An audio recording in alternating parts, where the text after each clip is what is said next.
விஜய் சேதுபதி மேல பாலியல் புகார். பின்னணியில இருக்கிற காரணம் தெரியுமா? மௌனத்த கலைச்ச நடிகர். தமிழ் சினிமாவுல முன்னணி நடிகர்கள்ல ஒருத்தரா இருக்கக்கூடிய விஜய் சேதுபதி, நித்யா மேனன் நடிச்ச தலைவன் தலைவி தியேட்டர்ல வெளியாகி வெற்றிகரமா ஓடிக்கிட்டு இருக்குது. இந்த நிலையில ரம்யா மோகன் அப்படிங்கிறவங்க விஜய் சேதுபதி மேல பாலியல் ரீதியான குற்றச்சாட்டுக்கள சொல்லியிருந்தாங்க. இது சினிமா வட்டாரத்துல ரொம்ப பெரிய புயல கிளப்பி இருக்கக்கூடிய நிலையில, இதுக்கு விஜய் சேதுபதி விளக்கம் கொடுத்திருக்காரு. ரம்யா மோகன் அப்படிங்கிற பொண்ணு தன்னோட எக்ஸ் தல பக்கத்துல தனக்கு தெரிஞ்ச ஒரு பொண்ணோட வாழ்க்கைய விஜய் சேதுபதி கெடுத்துட்டதா சொல்லியிருக்காங்க. விஜய் சேதுபதி ஒரு மோசமான கலாச்சாரத்தை ஊக்குவிக்கிறதாவும், போதைப் பொருள் பழக்கம், பாலியல் சீண்டல், படுக்கைக்கு கூப்பிடுறது மாதிரியான பாலியல் குற்றச்சாட்டுக்களை அந்த பதிவுல சொல்லியிருந்தாங்க. அதுல விஜய் சேதுபதி ஒன்னும் புனிதர் கிடையாது. கோலிவுட்டோட காஸ்டிங் கவுச் சம்பவங்களுக்கு விஜய் சேதுபதிக்கும் தொடர்பு இருக்கு. கடந்த சில வருஷமாவே ஒரு பொண்ண விஜய் சேதுபதி பயன்படுத்திட்டாரு.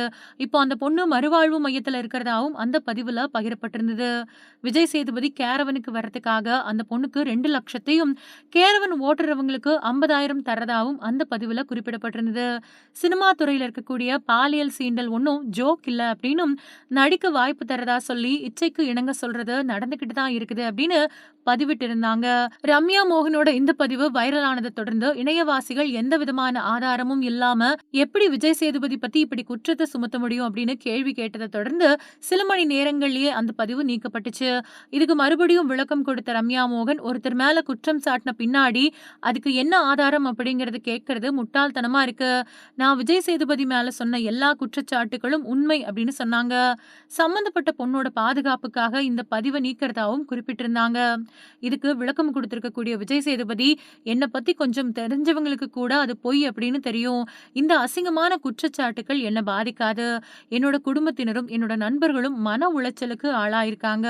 அந்த பொண்ணை பத்தி எல்லாரும் பேசணும் அப்படிங்கிறதுக்காக அவங்க இப்படி பண்ணிருக்காங்க. இதனால அவங்களுக்கு சில நிமிஷங்கள்ல புகழ் கிடைக்கும்.